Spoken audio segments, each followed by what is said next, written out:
বিসমিল্লাহির রহমানির রহিম। আসসালামু আলাইকুম রহমতুল্লাহ। প্রিয় শিক্ষার্থীরা, আজকে আমি তোমাদের সঙ্গে যে বিষয়ে কথা হলো তা হলো পঞ্চম শ্রেণীর হলো 115 পৃষ্ঠা পরিমাপ। যদি বোঝো তুমি অঙ্কের পরিমাপ, অঙ্ক বুঝবে তুমি অনেক ধাপ। আমি এটাই তোমাকে বলি, আমার পরিমিতির সূত্র বা পরিমিতির কিছু জিনিস আমি তোমার দিতে যাচ্ছি। ভিডিওটা না টেনে সুন্দরভাবে তুমি দেখবা এবং খাতা কলম অবশ্যই পাশে থাকবে, না হলে আমার ভিডিও দেখে কোনো লাভ হবে না। আমি তোমাদের কাছে একটাই রিকোয়েস্ট করতেছি।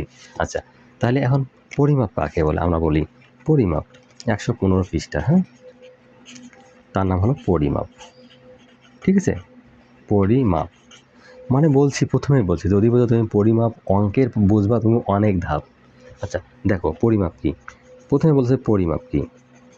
তো পরিমাপ আছে কি বলে, তাহলে কোনো বস্তুর পরিমাণ নির্ণয় করে পরিমাপ বলে। তাহলে কোনো বস্তুর পরিমাণ নির্ণয় করাকে পরিমাপ বলে। এটা শুধু মাথায় রাখবেন আগে। তারপর আসছে কি, এখন বলছে যে আমার সূত্রগুলো যে আমাদের আছে। আচ্ছা, যেমন দৈর্ঘ্য পরিমাপের, দৈর্ঘ্য পরিমাপ যেমন আছে আমাদের দৈর্ঘ্য পরিমাপ। আচ্ছা, দৈর্ঘ্য পরিমাপটা আমরা কি বলতে পারি? দৈর্ঘ্য পরিমাপ মূল একক হলো মিটার। দৈর্ঘ্য পরিমাপের মূল একক মিটার, এটা একটা পাইলেন। ঠিক আছে, তাহলে এখন বলা হয় ওজন পরিমাপ।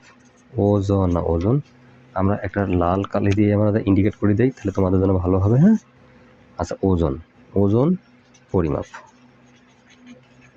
পরিমাপটা কি বলছে মাই ডিয়ার স্টুডেন্ট? তাহলে আমরা বলতে পারবো না ওজন পরিমাপ হলো, ওজন পরিমাপ মূল একক হলো গেলাম। ওজন পরিমাপের মূল একক হলো গ্রাম। এটা মাথায় রাখবেন। হ্যাঁ, আচ্ছা, সেটা আর ওজন পরিমাপের জন্য মেট্রিক টনও একক ব্যবহার করা হয়। আচ্ছা, আয়তন পরিমাপ এবার আয়তন পরিমাপ এটা কিন্তু ভালো করে বুঝতে হবে তোমাদেরকে। ওই বললাম যদি পারেন তোমার পরিমাপ, অঙ্কের বুঝবেন অনেক ধাপ। ঠিক আছে, এই যে একটা তাহলে আয়তন পরিমাপ আমাদের ইয়াটা কি বলবো? আচ্ছা, তাহলে আমরা যেমন আছে তরল পদার্থের আয়তন পরিমাপ মূল একক হলো লিটার। তরল পদার্থের আয়তন পরিমাপের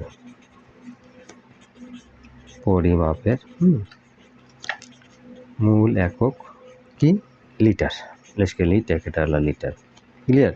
আচ্ছা, এবং যদি আমরা চাই যেমন এইটাই মাথায় রাখেন আপাতত। আমি যেটা বলবো সূত্র একটা যেমন আছে কি, মানে বলা আছে আয়তের ক্ষেত্রফল। আয়তের ক্ষেত্রফল কি লিখবো আমরা? যে দৈর্ঘ্য গুণন প্রস্থ। ঠিক আছে মাই ডিয়ার স্টুডেন্ট, এটা খুব ভালো করে দেখবেন তোমরা। এবং যেটা হলো সূত্র হলো বর্গের ক্ষেত্রফল। বর্গের ক্ষেত্রফল আমরা কি লিখবো? যে দৈর্ঘ্য গুণন হলো দৈর্ঘ্য, মানে বাহু স্কেল যাকে বলা হয়। তাহলে সামান্তরিকের ক্ষেত্রফল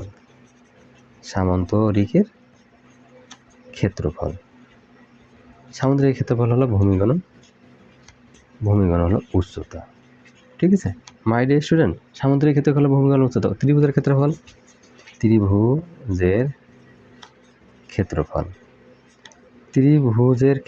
আমাদের যেটা ত্রিভুজের ক্ষেত্রফল সমান হলো তোমার ভূমি গুণন হলো উচ্চতা। ভাগ হলো আমার 2। ঠিক আছে, ভূমি গুণন উচ্চতা ভাগ হলো আমার 2। এটা হলো আমার কিসের? ত্রিভুজের ক্ষেত্রফল। আচ্ছা, তাহলে মাই ডিয়ার স্টুডেন্ট, আমরা যদি কিছু কাজ করি তাহলে তোমাদের জন্য বুঝতে আরো সুবিধা হবে। কি বলছে যেটা হলো, দেখো এই যে এখানে 1234 মিটার, এটা কিলোমিটার, মিটার, হ্যাঁ, কিলোমিটার, হেক্টোমিটার, তারপর তোমার ডেকামিটার, মিটারে নিয়ে যেতে বলছে। তাহলে দেখো আমরা যা বলছি 1234 মিটার, এটা সমান কি লেখা যায়? এটা সমান লেখা যায় তোমার যে 1 কিলোমিটার। প্রথম আমরা এটা লিখতে পারি 1 কিলোমিটার। তারপর এখানে লিখতে পারি কি 234 মিটার। আমরা এটা লিখতে পারি, অবশ্যই লিখতে পারি। তা আমরা জানি কি 1 কিলোমিটার হলো কি 1000 মিটার। এটা সবাই জানি, তোরা জানো, একেবারে এমন কোনো লোক নেই যে জানবে না, কেননা আমরা ছোটোবেলা থেকে এটা পড়ে এসেছি। তাহলে এটা কি আমার লেখা যায় 1 1 কিলোমিটার এটাকে আমরা লিখতে পারি। আবার দেখা যায় 2 হলো তোমার হলো হেক্টোমিটার, আর 3 হলো আমার ডেকামিটার। ডেকামিটার, হ্যাঁ। আর হলো 4 হলো আমার হলো মিটার। ঠিক আছে মাই ডিয়ার স্টুডেন্ট, তাহলে আমরা অতএব লিখতে পারি 1 হেক্টোমিটার সমান হলো কত? 100 মিটার, এবং 1 ডেকামিটার সমান হলো কত? 10 মিটার। এবার আসতেছে নাম্বার 2 আসতেছে কি যে এখানে দেখেন মাই ডিয়ার স্টুডেন্ট, আমরা অঙ্কগুলো দেখতেছি না, 1.10,000, তাহলে 3050 মিটার। 3050 মিটারকে আমরা কী লিখতে পারি একটু দয়া করে আমরা দেখি। তাহলে সমান লেখা যায় 3 কিলোমিটার। 3 কিলোমিটার লিখতে পারি, মানে এখানে ভিতরে লিখলেও সমস্যা আমি মনে করি না। তার ফলে কি 50 মিটার। ওটা তো আমাদের 1 কিলোমিটার হলো 1000 মিটার, তাহলে এখানে কি 3050 মিটার না? তাহলে 3050 মিটার, তাহলে এখানে 3 কিলোমিটার হলে আমরা 50 মিটার আমরা পাই যাচ্ছি, এটা তো বোঝেন। তাহলে আমরা ওই ভেঙে নিলাম, তাহলে 3 কিলোমিটার, ঠিক আছে। এখন লেখা যায় 5 ডেকামিটার। ডেকামিটার এখানে হিসেবে হলো 1 ডেকামিটার।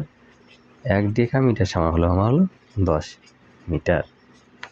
ঠিক আছে, এটাই ছিল এখানে কথা। তো যাই হোক, আমি তোমাদের এতটুকু যদি বোঝাতে পারি তোমরা ভালো করে বোঝার চেষ্টা করবে আরও, হ্যাঁ। ঠিক আছে মাই ডিয়ার স্টুডেন্ট, আমার প্রশ্ন হলো তোমাদের যদি ভিডিওটা সামান্য ভালো লাগে থাকে তাহলে লাইক, এটা সাবস্ক্রাইব করে পাঠিয়ে দাও নেক্সট ভিডিও দেখার জন্য। আল্লাহ হাফেজ।